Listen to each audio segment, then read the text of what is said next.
welcome everybody to the first DACWA forum of 2025. My name is Kenny Salvini. I am the co-founder and new executive director of the Here and Now project. And mission of our organization is to connect and empower individuals with spinal cord injuries and other mobility disabilities. And we have been slowly expanding our programming ever since 2014 when we first kicked this thing off.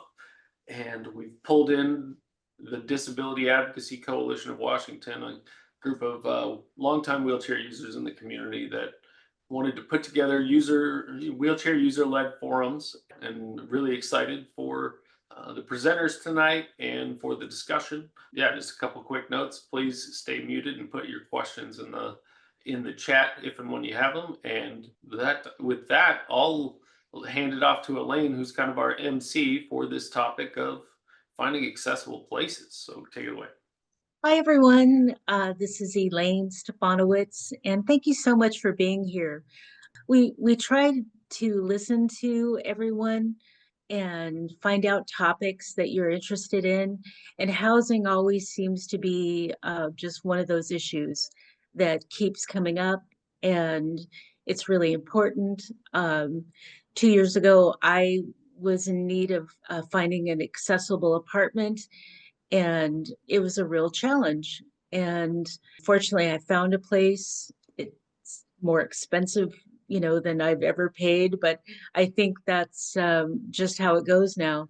Anyway, so we hear you. We still love to get any suggestions for future forums, because we want to have forums that, about topics you want to hear about. So yeah, so we're going to have a couple speakers tonight. The first one is my friend Barry Long, and Barry has taken a career turn. I don't know how many years it's been since you've switched to being a realtor from all of your other exciting career opportunities that you've had over the years. So maybe you can tell us about how this started and yeah, what you're working on right now. Sure. Thanks so much. It's so cool to see everybody's names in here. I know many of you, so howdy, howdy. Those of you who don't know me, my name is Barry Long, and back in 1991, I crashed my motorcycle and put myself in a wheelchair. I'm a T5 complete paraplegic.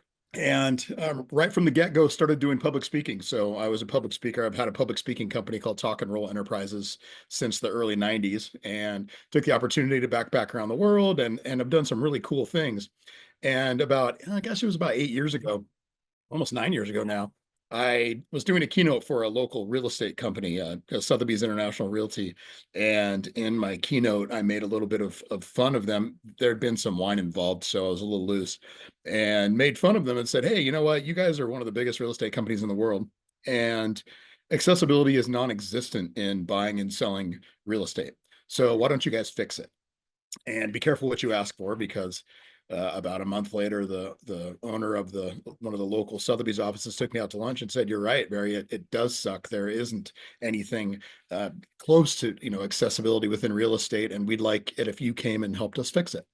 So I had no idea what I was doing, but they paid for me to get my real estate license, and I kind of shifted my public speaking over a little bit and started learning a little bit about real estate. So from the get-go, I started going to meetings about real estate, and trying to figure out what universal design was, and what was age in place, and what were all these terms that I was hearing about, and ended up, somebody said, "Hey, you got to meet this guy, Tom." And I went, all right, and I was like, what is Tom? And they're like, well, Tom's been doing something that you're working on. He's been a realtor for years, and he's trying to fix accessibility too. So they gave me this guy's phone number, and it was a local number. I called him up and was like, hey, you don't know who I am, man, but this is what I'm working on. And he went, oh my gosh, I've been working on that for a while too. And I said, well, I live in this little town called Woodinville. And he went, so do I. So Tom and I met at Mailbox and put all of our notes together and thought, we can do this. And one of the things we figured out right from the get-go, and again, I'm talking about buying and selling, not renting at this point, was that that all real estate is just data. So if you think about it, it's how many bedrooms, how many bathrooms, what's the square footage, what school district is it in, and all that information is just data. And that data lives in what's called the multiple listing service. So when you go out onto a Redfin or a Zillow and you search for a piece of property, that property that's listed is actually living inside the multiple listing service. And in our state, it's the Northwest Multiple Listing Service.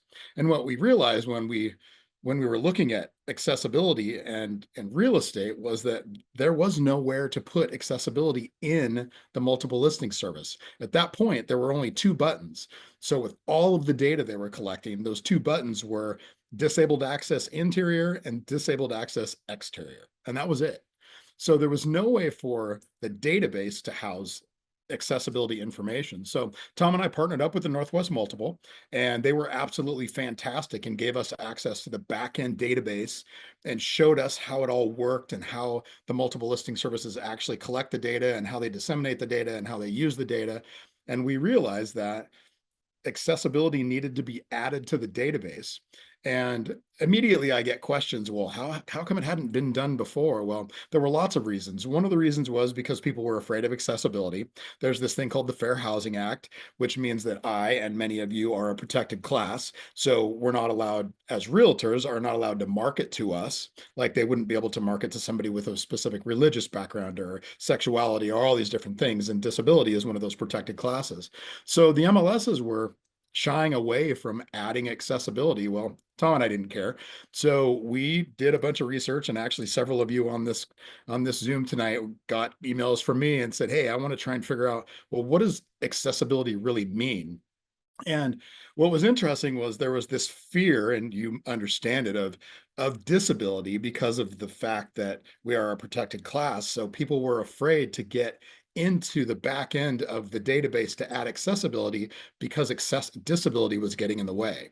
So what we did was we figured out that if we took the disability and kind of moved it aside and looked at what accessibility meant in terms of a house, and then we broke it down into sections of a piece of property and said, well, a property might have different levels of accessibility based on that property's layout or that person's need. So as we were going through and trying to figure out how to collect the data, we decided that we were going to look at the property first, move the disability aside, and then just look at the property so we wouldn't get ourselves in trouble with disability. And I'll talk about that in a little bit in a minute. So what we did was we broke down a property. We broke it down into approach and entrance and living space, bedroom, bathroom, utility. There's elevators, lifts, and ramps. And as we started going through the different aspects of a piece of property, we realized that each section of a piece of property would have different accessibility requirements. So let's just say, for example, a bathroom, it could have a roll-in shower, or it could have a roll-under sink, or it could have mirrors that tilt, or a house could have accessibility features for someone who's deaf or someone who's blind or someone who's got a developmental disability or someone who's got autism. So all these different disability needs or accessibility features within that property. So we narrowed it down to 8 different sections of a property. And then each one of those sections of property had different accessibility feature sets that could be in that property. So when we went to the MLS with this, they went, oh, this is fantastic, because we weren't talking about people with disabilities. We weren't talking about the disability. We were talking about accessibility as a feature set. So when we approached the multiple listing service with this idea, they bought into it. And it took us 2.5 years. But what we did was we added a section within the multiple listing services database that when a listing broker, so a realtor who's going to list a piece of property, they can go in and they can list how many bedrooms and how many bathrooms and what's the square footage and how much is the property and all of these different aspects of it. And now we added this section of accessibility. So now that realtor can go in and say, wow, this property has actually got an accessible approach.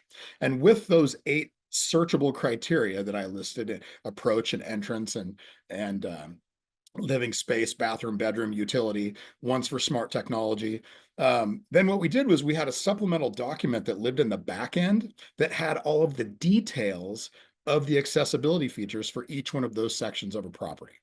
So when a realtor goes into a home now, they can go into that home with this document and say, wow, this home's got an accessible approach, it's got an accessible living space or accessible bathroom, and they can list all of those different accessibility features within that document. So when you're looking for a home to sell, that you have accessibility features, you can list all of those things. So when someone is then buying that home or looking to buy that home, they can find out what accessibility features that property has to find out whether it works for them.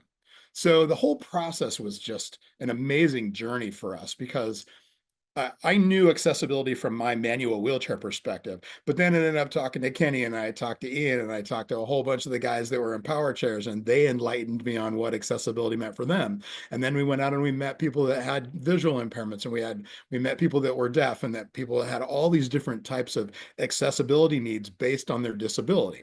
So again, as we were learning this, we were trying to educate ourselves and then also educate the real estate world. And we started getting requests to create a training. How do we train realtors to now use what we had implemented? Like I said, it took us 2.5 years. And one of the really cool aspects of what we had done was that we came up with a criteria of accessibility for listing inputs for realtors. And that actually got submitted to REZO, which is called the Real Estate Standards Organization. And they own what's called the taxonomy of real estate. So the actual dictionary of real estate, so to speak.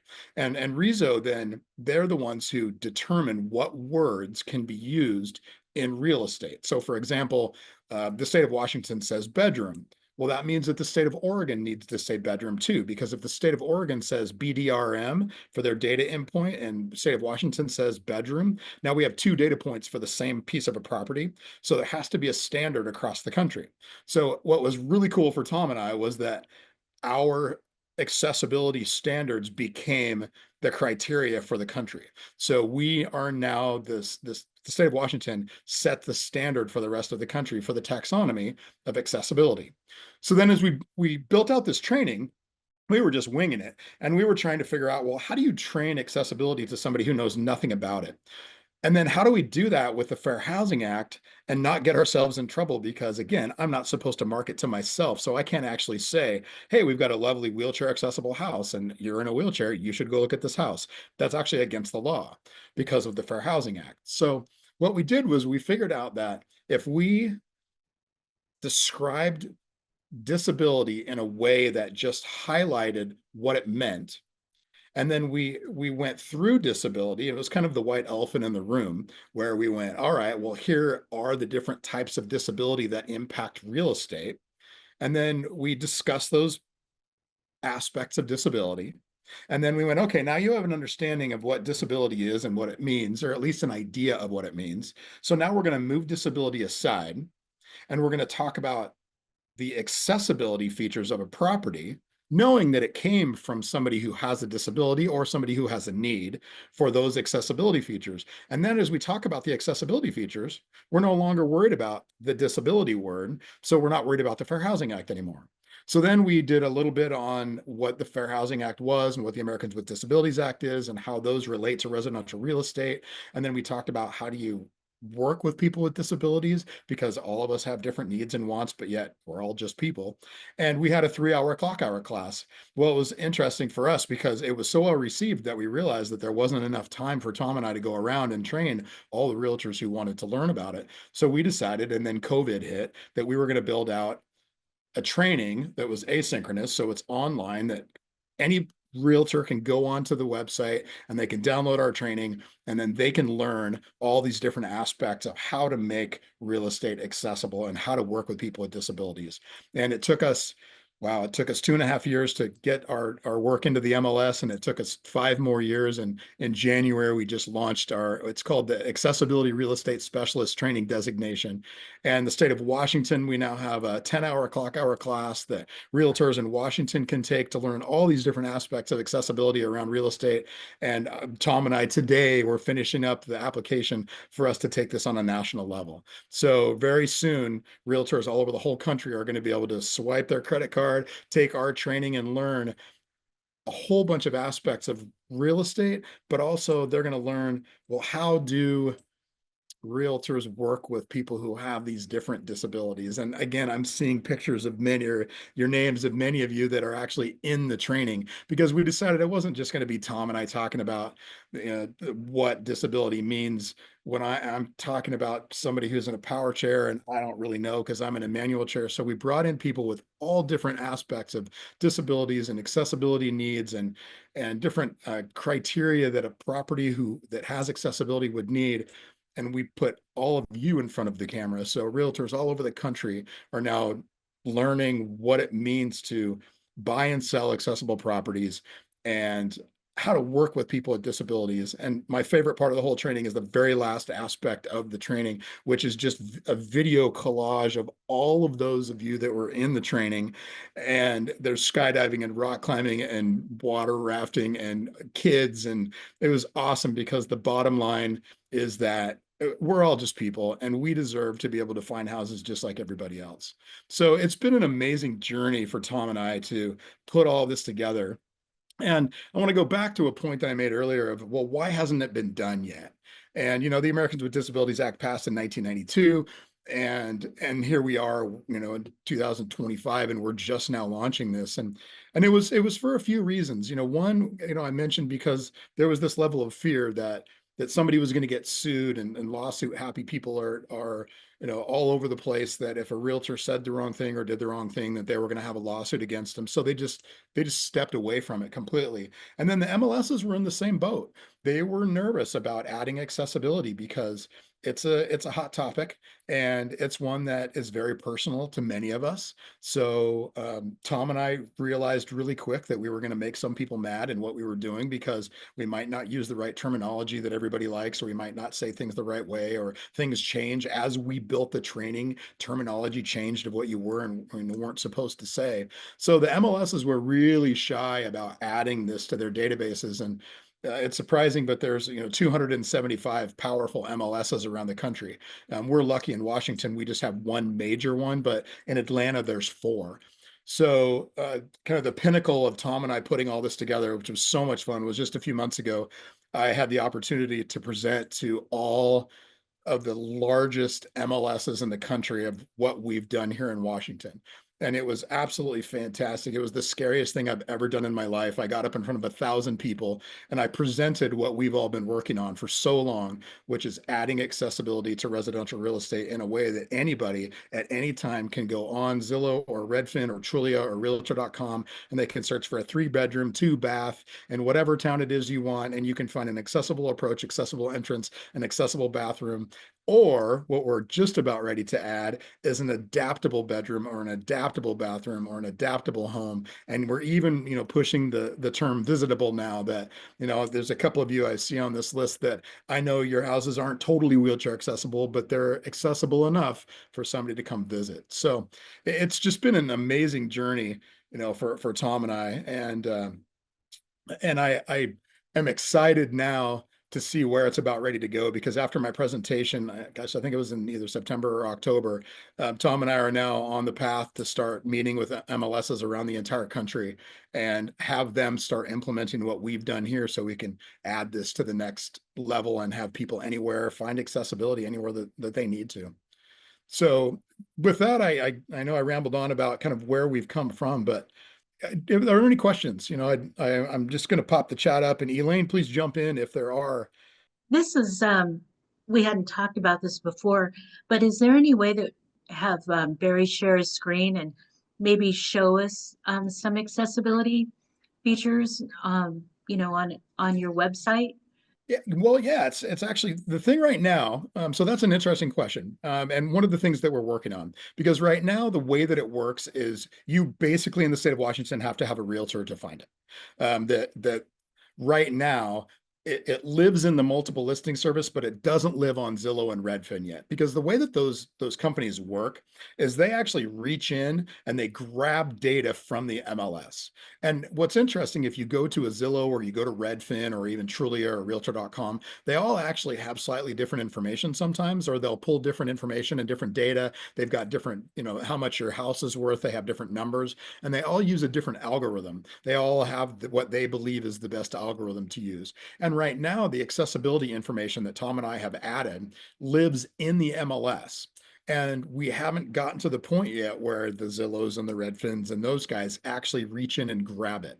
And that's where this meeting that I had, that I spoke at a couple of months ago, was set up in a way that I can now go to all of those MLSs, and those MLSs can then start adding the accessibility criteria we have in Washington. So then as that grows, it pressures Zillow, Redfin, and the other big companies to add that as they're in their algorithm to then go find that information when you search for it.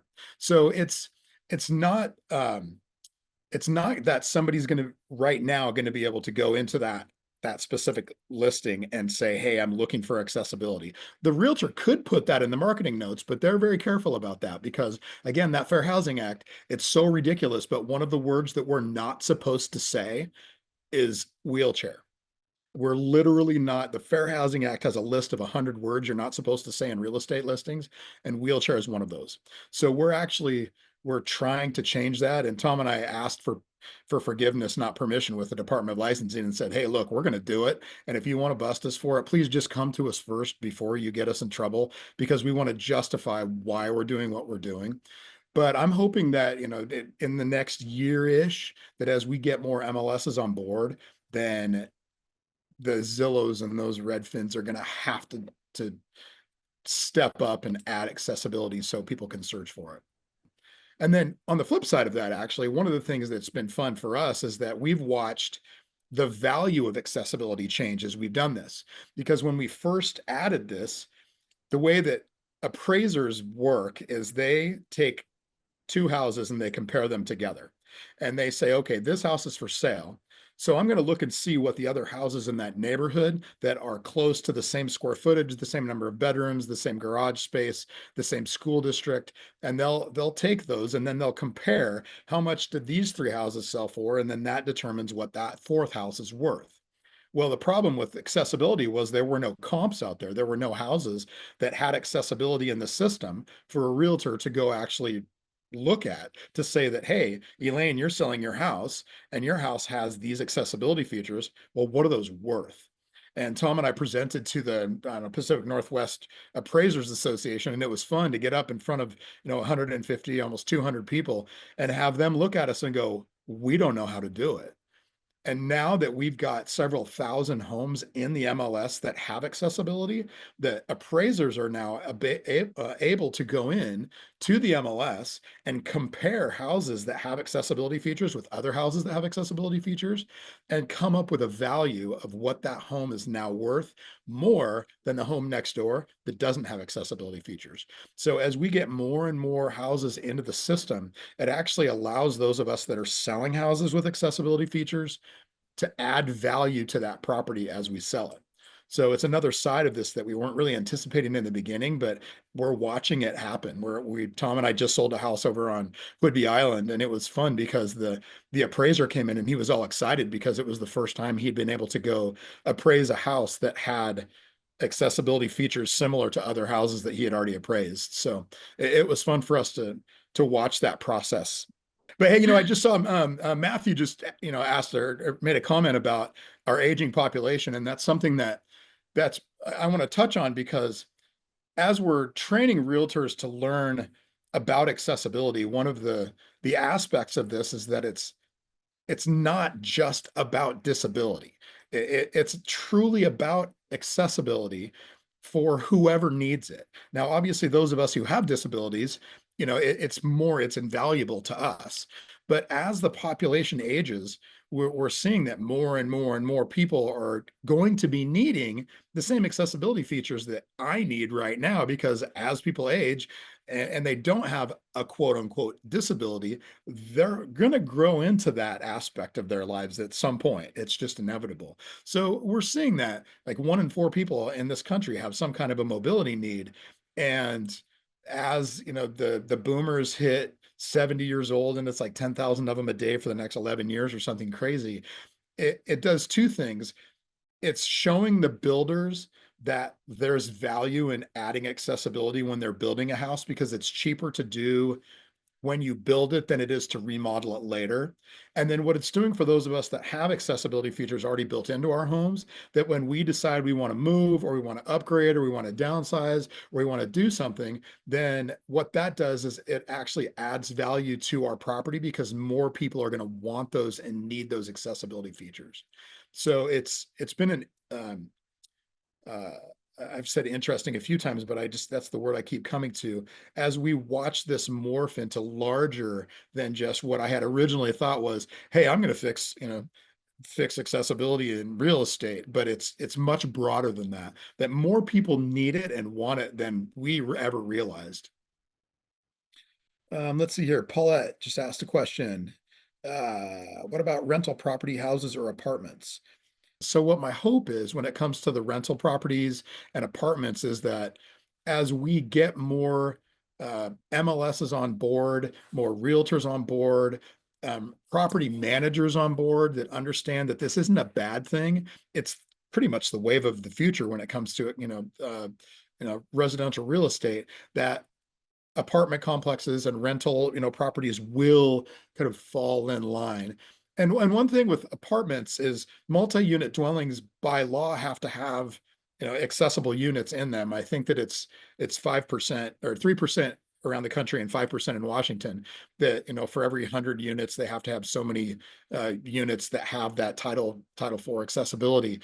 But one of the things that we found was that there's no requirements of who they sell those to or who they rent those to. And it's a bigger issue than what I have time for, but it's something that as accessibility becomes more mainstream, we're hoping that aspect of accessibility then becomes more talked about, because right now they could have 3 accessible units in a condo complex or an apartment building, but there's no regulation or requirements there that says those have to be sold to or rented to people with disabilities. So they get snatched up right away. And, those of us that actually would need those don't even have a way to know that they were, for rent in the first place. So it's not something that we're going to take on because we're really focused on buying and selling at this point, and training is where our focus is really shifting to. But as more mainstream accessibility becomes more mainstream, I'm really hoping that it moves into that rental property, and if anybody ever wanted to take on that challenge, I'd be, super happy to give you everything that we've got in terms of, what the verbiage is. But right now it's a tough one. And we see it, we know it. Rob Gibbs asked, what accessible features add the most value for buyers? Value dollar wise, it's hard to say because there isn't a dollar for dollar return. If you add 100 grand to your bathroom, you're not going to get $100,000 worth of value when you sell that, probably. But in terms of accessibility value, I would say entrance, living space, bathroom are the top 3, and then kitchen right after that, and then it would go to bedroom after that. Charlotte asked, are there currently any other states that are working on this too?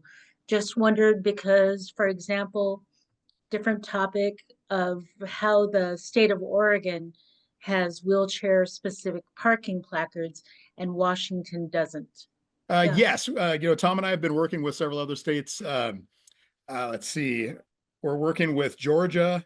We are working on our application right now for Texas. Oregon and Washington are actually working on a deal right now to share information between the MLSs. So that's going to be our next step. Our hope is that within the next 6 months, we'll have quite a few of the states that start getting on board. Nothing happens fast in the MLSs. When you start talking about adding data to databases and how it all works, nothing is fast. But we do have traction within half a dozen states right now that we're already discussing it with. So. Yeah, absolutely. I just wanted to say, when a spinal cord injury happens and you're not sure why, you think, why did this happen? What is my life gonna be now? And, what is my purpose now? What am I gonna do? And then you hear a story like this, I'm just all the things that you've accomplished, Barry, in ways that you just didn't even see coming, you know, just landed, in your lap there of a new opportunity. And, you're changing people's lives now by doing this. And so we just have to be open to these opportunities. And, or if we see, like Alexandra, or, just like, hey, I see a need here for property managers to know this, so we've got to find our purpose. And, feeling like we make a difference and helping other people takes the focus off of our own problems, really. And, it's just serving a bigger purpose. And so I don't mean to sound preachy, but this is just, it's exciting, to hear different, passions of people and what they, have found useful in their lives. And so we all need that, absolutely, to keep us focused. Disability or not, we all need a passion and a focus. So thanks again, Barry. Really Yeah, appreciate you you being. bet. My pleasure. Thanks, all of you. And our next speaker is Michael Corsini. And Marty, are you still on? Would you like to introduce him? Yes, Mike Corsini owns a company called Vouchers Consulting. I happen to be an employee of Mike's. My position or title is a Community Choice Guide, a CCG, and we contract with the state of Washington. It's not all of what we do, but a lot of what we do is help people find housing who are on specific programs with the state of Washington. And all of our referrals come from case managers from the state. So Mike is going to talk a lot about, I think, vouchers and Section 8 housing and what vouchers there are, who can get them, and so on. So Mike, welcome. Thank you. And I started this actually in 2007, so it's 18 years ago. And we're called Vouchers Consulting and Services, the work that we do. And housing is the largest component of what we do, and everything that else we do often revolves around that. We're called Vouchers Consulting for a reason. In the past, individuals with disabilities were called invalids, which simply means disabled. So times go on, we change the word, now we're called disabled.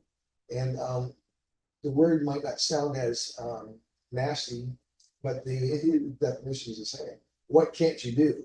And so we took the "in" out of valid and made it, if you translate, it comes from Latin. So if you translate it in English, we're called Able Consulting and Services. Our mission statement is to empower individuals with disabilities to live their full potential.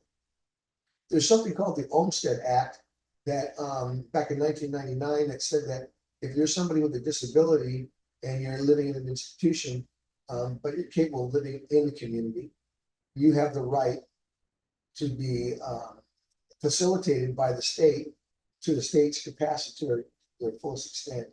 They're capable to the facility of them to integrate your life back into the community. They can't keep you locked up in the hospital or in a skilled nursing facility or some other institution.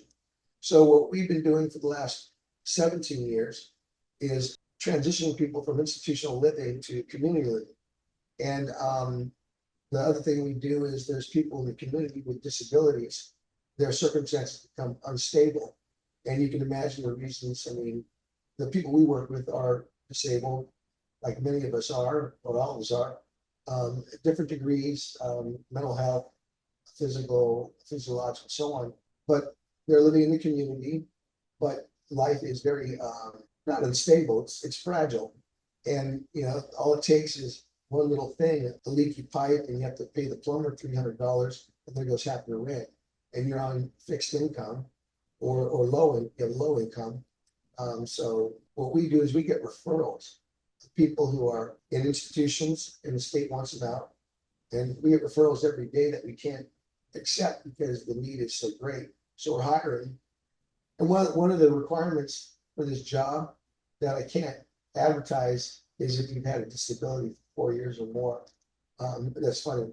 Oh, so the state has an obligation to get people from institutional living to the community. And that's where we come in, and that's where we've done our work. We get referrals every day from case managers. We started actually in Pierce County with 4 clients, and now we're contracted in 28 counties all the Western Washington counties and the 8 most southern counties of Eastern Washington. And our job is to, again, transition people from institution, stabilize people who are living in the community, but something has come up, like I was saying, a leaky pipe and they fix it, or they have an expense and they can't make their payment, or we work with individuals who are going to get kicked out of their apartment because they're hoarders, or they're not clean. So we facilitate people, and it all centers around housing. I like to focus on the aspect that we empower individuals with disabilities to live their full potential, and but it focuses around housing. And so as far as vouchers, what I understood, and I'll be talking about vouchers, is accessible housing in the technical terms that we use it anyway. But there is accessible housing. Now, the people we work with are individuals who are nursing level care. People have their need is for nursing level care. I'm nursing level care because I can't take care of myself, but who can live in the community with a caregiver. And it costs taxpayers just at $10,000 a month to put someone in a skilled nursing facility or institution like that, and get them out. The state pays, $2,000, $3,000. There's a big saving, taxpayers. But this is more towards, this is for people who you're lower income. Maybe you work, maybe you don't. Maybe you can, maybe you can't. Maybe you want to, but don't and will. But you're in that place where you need help. And so, or someone who needs help. So, vouchers is really what it is subsidized living. And so what I'm going to talk to you about is subsidized living, accessible subsidized living. Either you live on your own, that's one genre of living, if you will. Then there's assisted living, which is you're fairly independent, but you leave the stove on, the burner on the stove, and you can't button your pants or something, so you need some minimal help. But there's a cafeteria that everybody goes to eat, but you're watching TV and you have your own little apartment.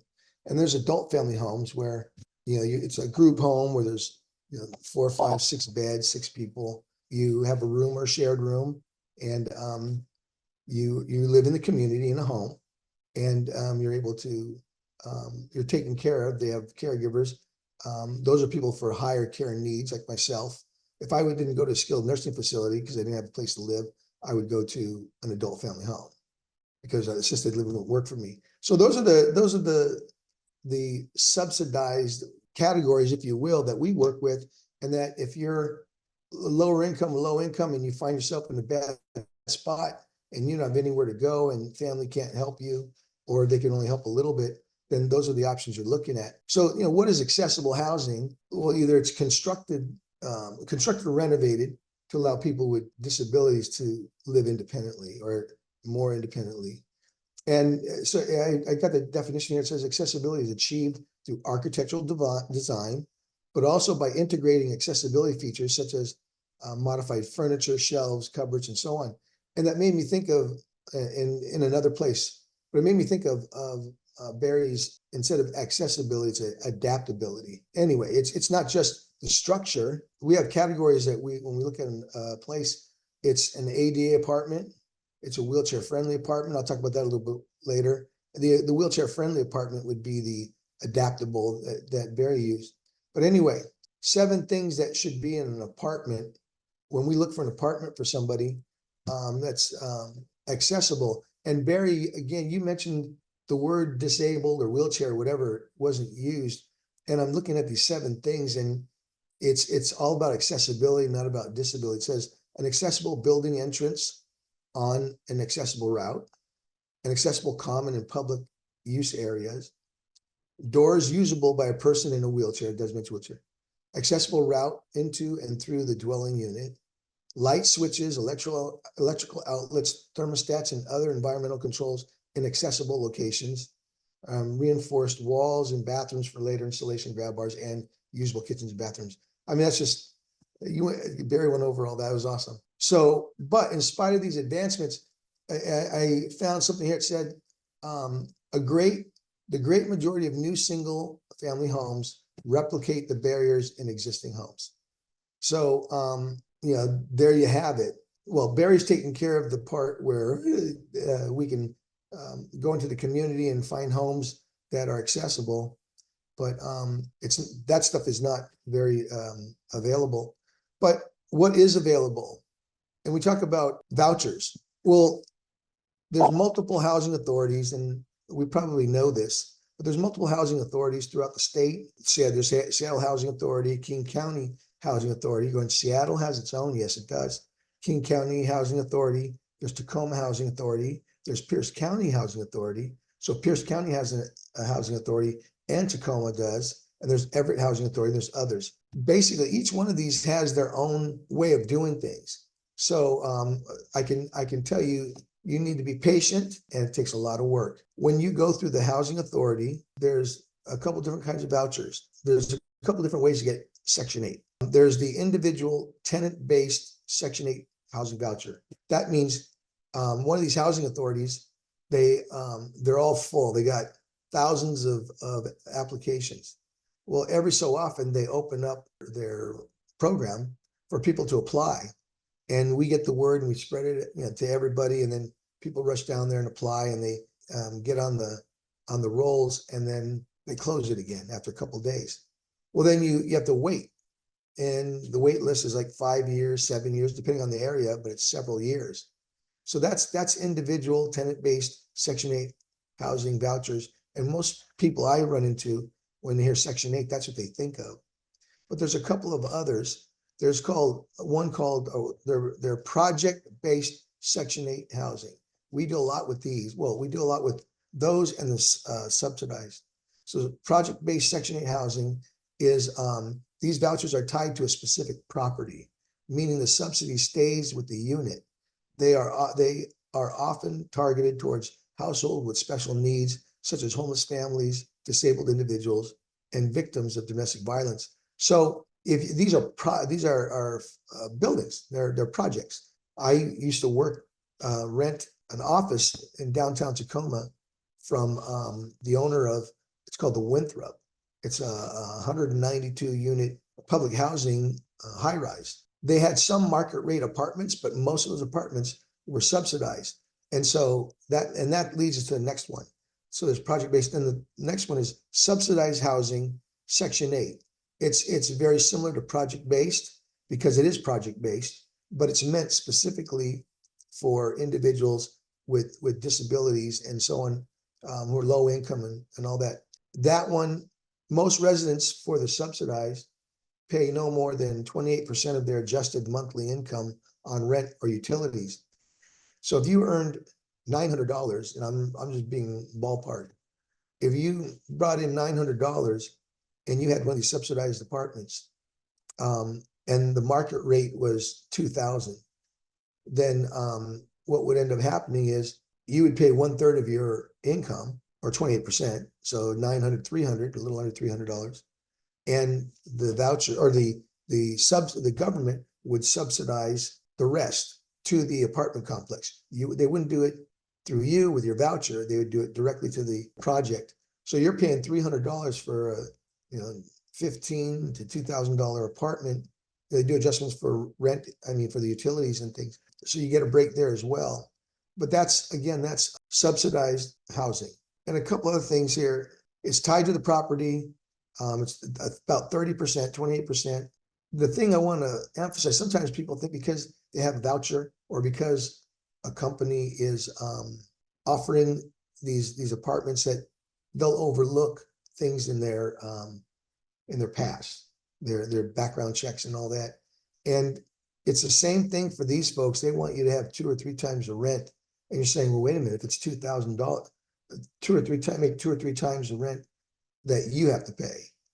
Many places, some places, if they don't want certain people, they'll just make it inaccessible financially. But a lot of places will say, well, your portion is $300, so you need to make $900. So it's the same type of thing. And then also just because you have a voucher or it's a property that you can apply for and get the breaks by living in the unit that's subsidized, you still have to worry about the three major shuns: evictions, collections, and convictions. If you have evictions, it's almost impossible to get an apartment. If you have collections, it's not impossible. I say almost impossible. We still get people with evictions apartments, but they're on our rolls for a long time. And then collections, it depends on what your collections are for. Sometimes we can show that a person went to the hospital and their credit was good. They went to the hospital, and then that's when they start getting all these collections. A lot of places they will forgive. They won't even look at medical bills. If you have collections but they're medical, they might oversee that. Overlook that. So evictions, and if you owe any landlord money somewhere else, landlords are like, man, they did the pinky promise or the blood brothers, whatever they've done. If you have an eviction and you owe money to a landlord, they will not rent to you. I mean, these are more of the management companies. You might find private owners. Sometimes we just have to approach private owners because management companies are meant to weed out people with anything on their background that could threaten their ability to make these payments. But we have to work a lot through private owners. I think Barry mentioned Craigslist for rent, the room for rent. I got to tell you, there is a place you can send your information to the housing authority. You can send it to DSHS if you have a room for rent.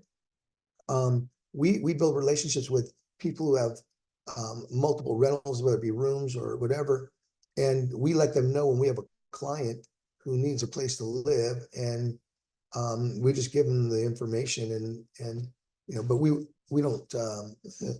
we don't refer clients who are scary people. But anyway, so and then convictions, if you have a felony, and I'm just being honest, and this is information over 17 years. If you have convictions, if it's a felony, unless it's a felony friendly place, apartment, it's going to be difficult. Nothing's impossible because we've done it for all of our clients and we do it, but it's going to be very difficult. So evictions, collections, convictions, couple of times the rent, you're still subject to that even if you have a voucher. But one of the arguments, if you have a voucher, is we tell them you're guaranteed to get, your money, and they are. But sometimes some people don't want to work with government. There's a couple of resources that, and if there's a chat on here, I can just copy and paste them.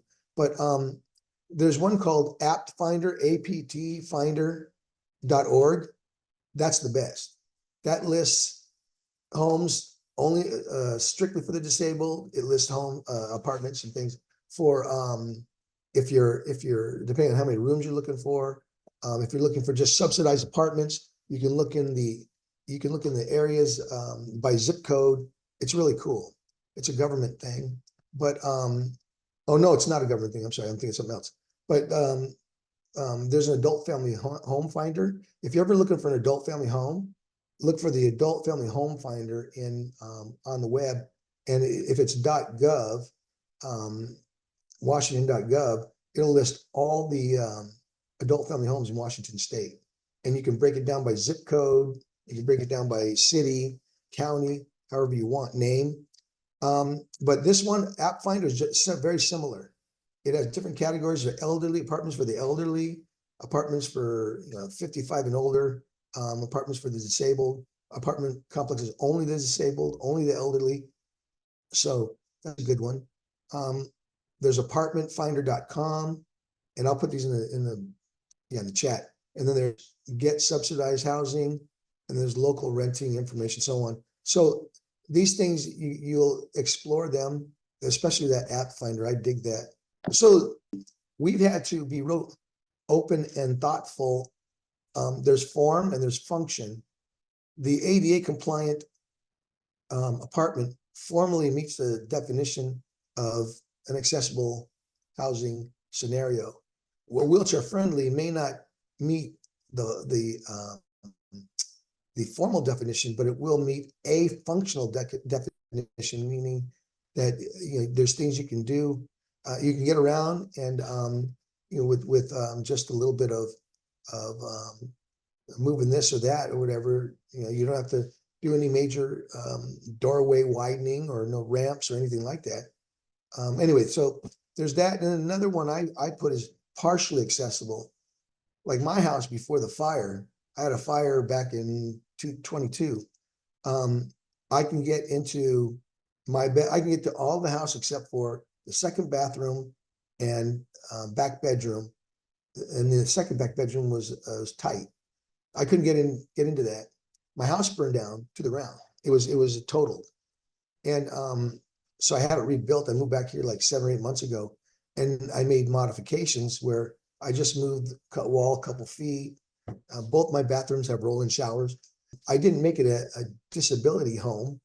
I made it an accessible home. I was going to go all out, balls out, if you will, to make it a disabled home.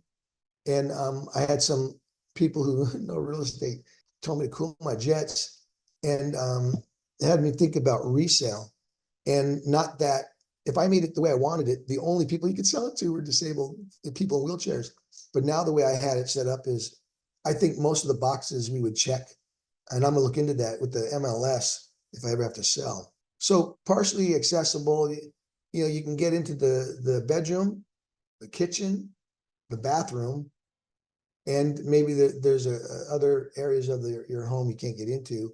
I don't know, but and then there's inaccessible. The toilet's in the wrong place. Sometimes you go down the hallway, you can't turn into the bedroom. So when we look for housing, we look for ADA compliant for sure, knowing that those will mostly be full. And then we look for the wheelchair friendly, and then the partially accessible. And then when it comes to who do we approach, as mentioned earlier, there are men, if your client has, or if you're an individual, I should say, who has, you don't have any convictions, you don't have any evictions, you don't have any collections, or they can be explained, then a management company might be a good approach. But if you have anything more serious on your record, going private is the best approach for us anyway.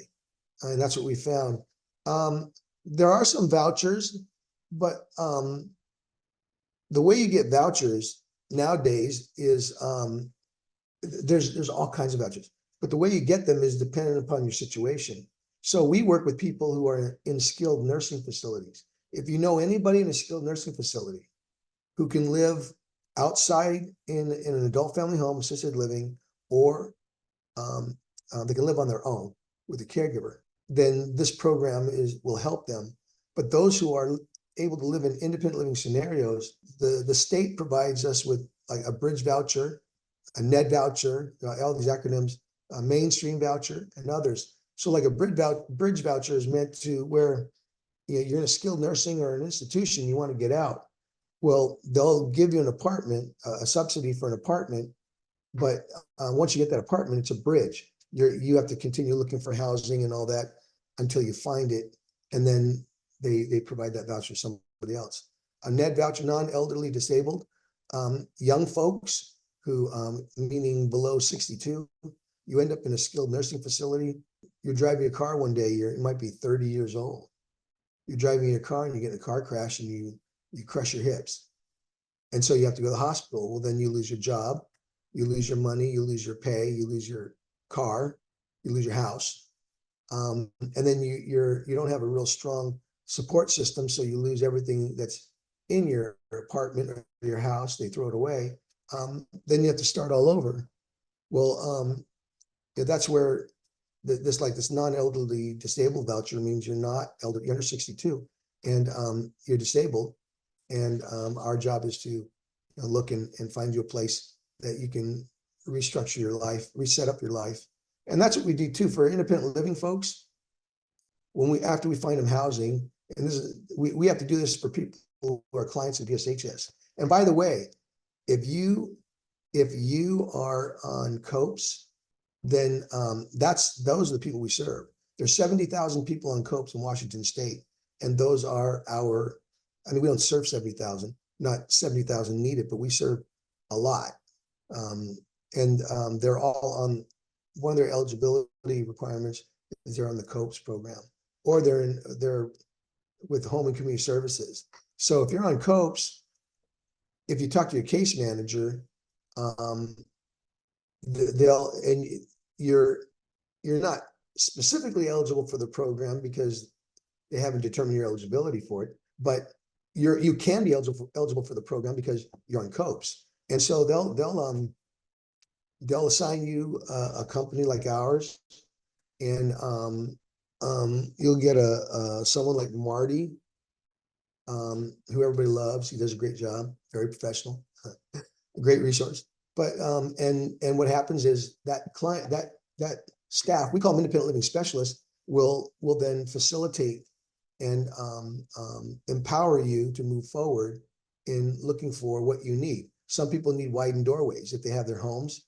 If you're in a home, if you have a home that you own and you're on COPES, and they can sometimes do that. They can build a ramp. Our job is to get the contractors out there to do it. If you have problems with bed bugs or you're a hoarder, we do dig out. Well, we arrange for dig outs to happen and so on.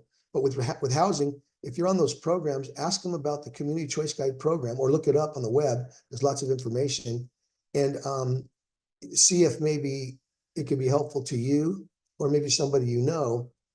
But housing is the biggest deal for our program. It's what we do. We do other things. We do client training and independent living.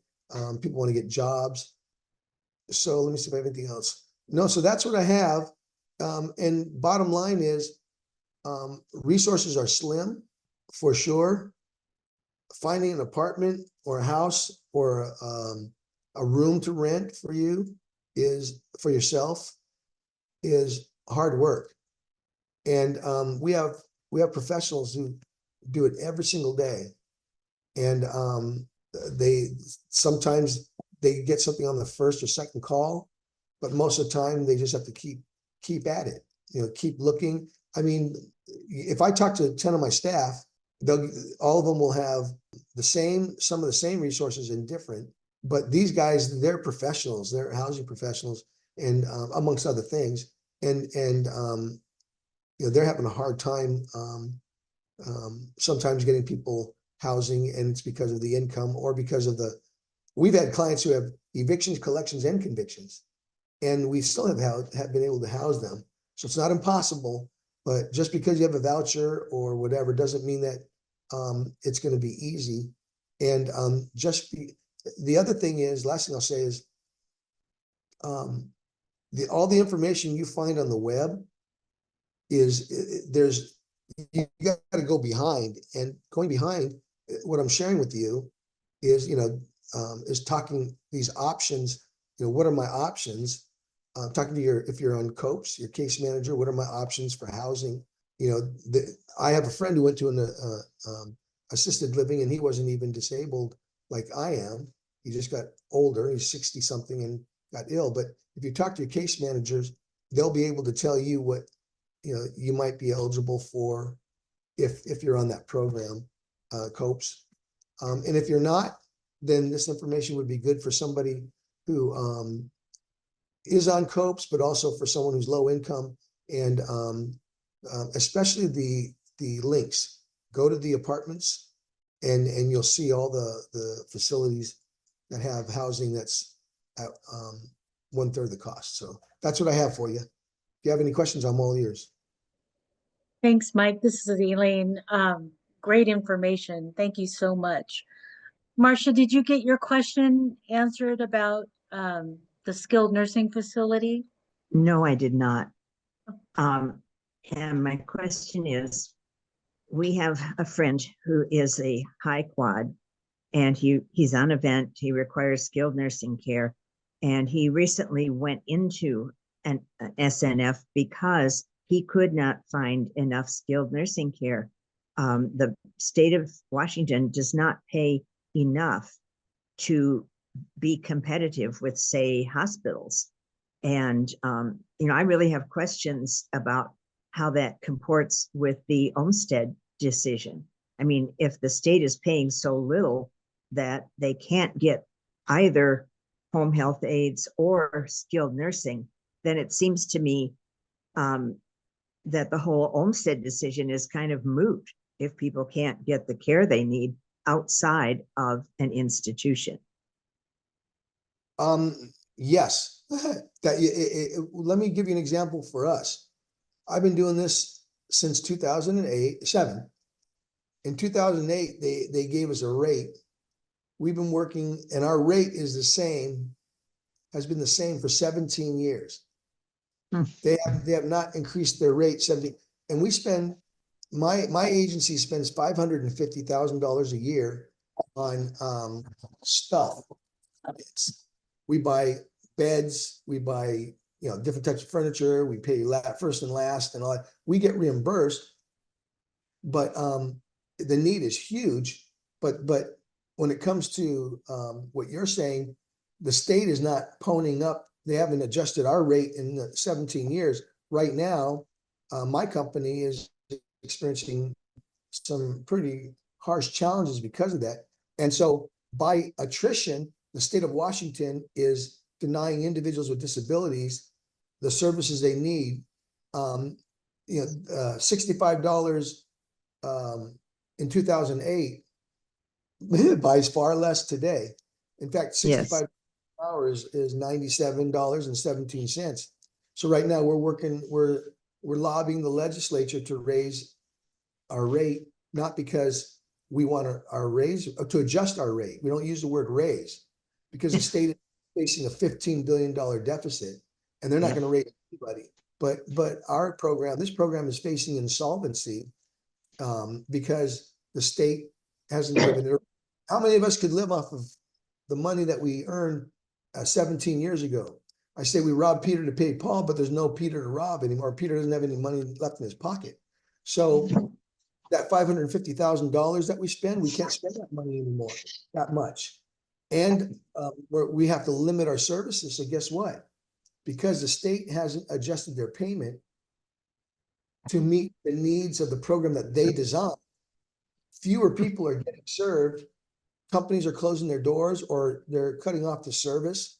And so, yeah, so it's the same sort of thing that you're talking about. I don't know the answer except, well, I do know the answer. I've learned that if enough people are unified about the same concern, then mountains can be moved.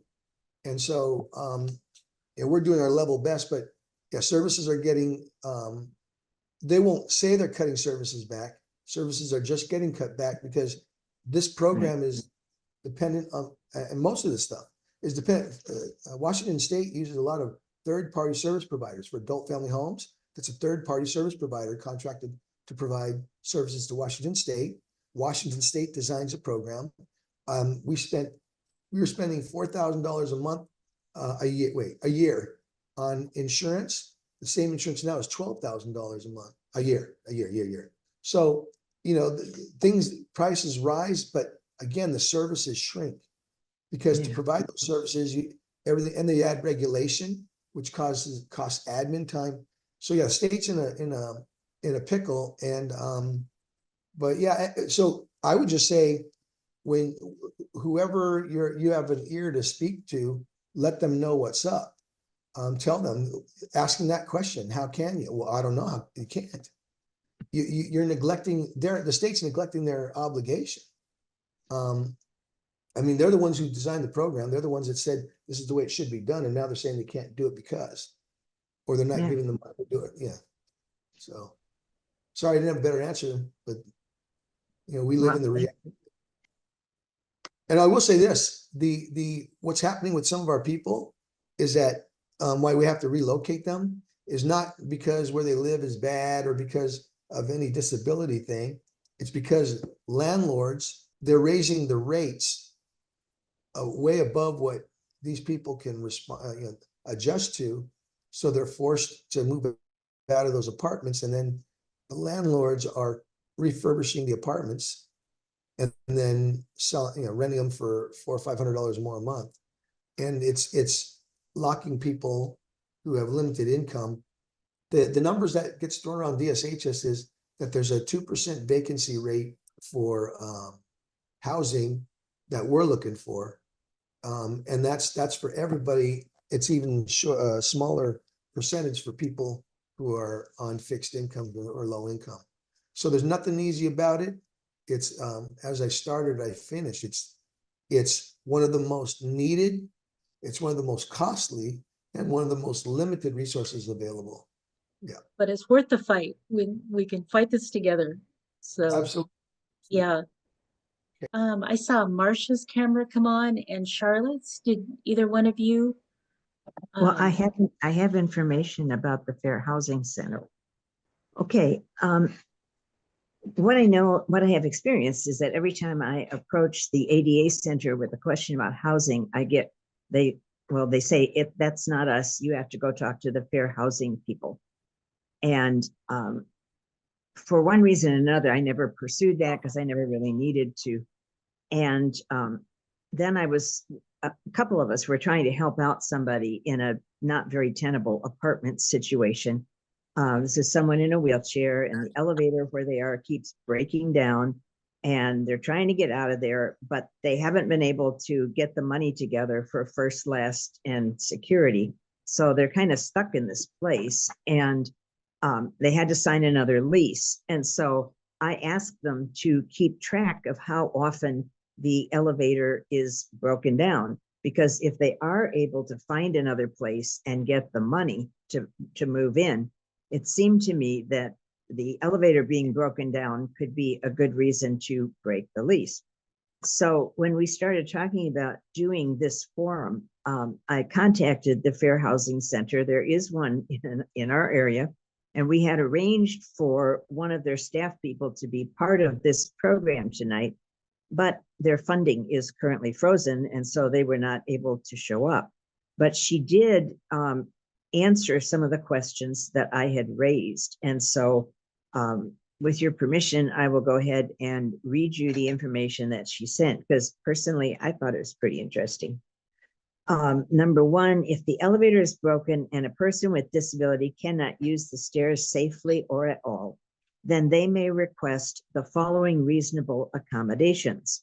One, property manager to pay for a hotel room while the elevator is not working. I'm thinking it might get fixed pretty quickly. Two, waiving a prorated amount of the rent while the elevator is not working. Or three, transfer to a ground floor accessible unit. Tenant may need to prove accessibility, pay a new rent amount, and pay move-in deposit, but all the other fees should be waived. And then the last remedy under that is break your lease without penalties or fees. And then there's some additional things about individuals whose disability does not obviously impair their mobility, obvious to the general public, that is.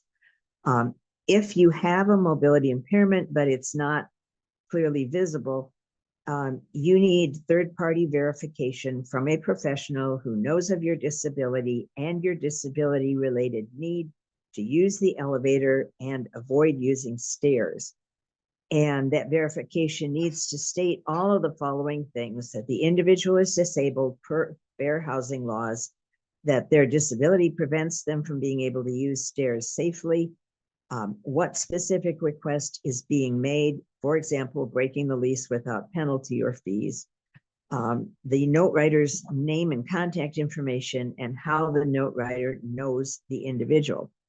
And they recommend that you put your request in writing, not too surprising, either email, text, or certified mail.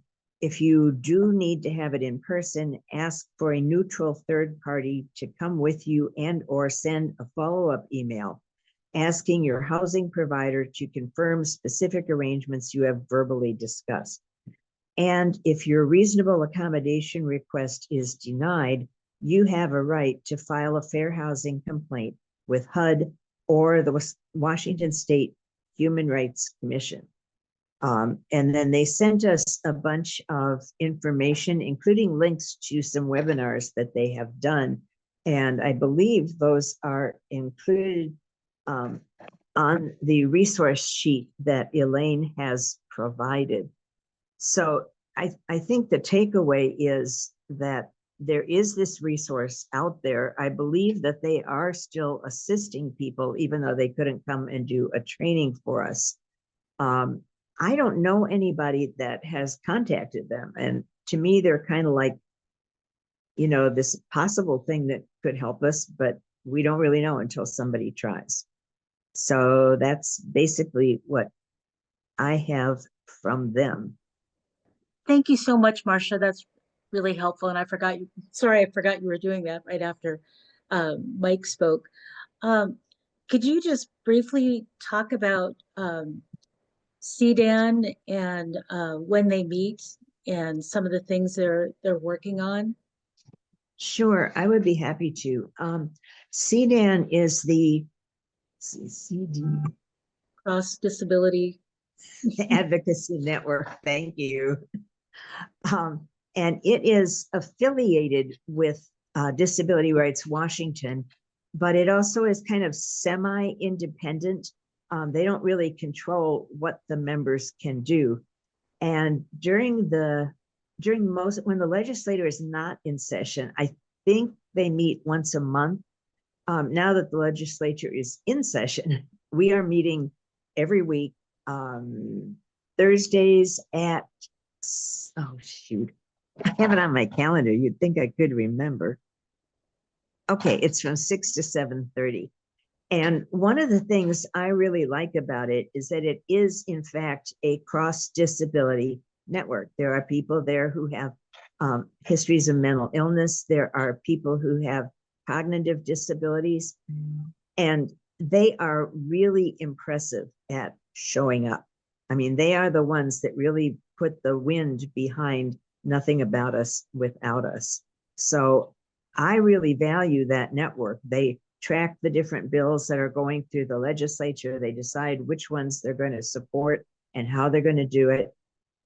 David Lord, who used to be the executive director of DRW, is facilitating the group, I guess on a contract basis or something. And he sends out a weekly newsletter at this point with disability-related bills highlighted, which ones have hearings coming up, and how you can sign in to, we call it signing in to testify, and yet very often it is as simple as putting that you are either pro or con a particular bill, then putting in your information and checking that you're not a robot. And that's it. And I have heard legislators in some of these hearings talk about how many pros and how many cons have signed in. So they do, in fact, take notice of that. So we say testify and everybody's like, oh, I don't want to speak. No, you don't have to speak. You can just say pro or con, and then you're done with that. Thanks, Marcia. Always You're good to know our voices do really matter for this kind of stuff. And Oh, yeah. Yeah, it's the whole reason we vote, you know, so we have a say in these matters. So Yep. well, our forum is coming to a close. Thank you again for everybody who attended, and thank you to Mike and Barry, who are our wonderful speakers. Thank you, everyone, and hope you have a great evening.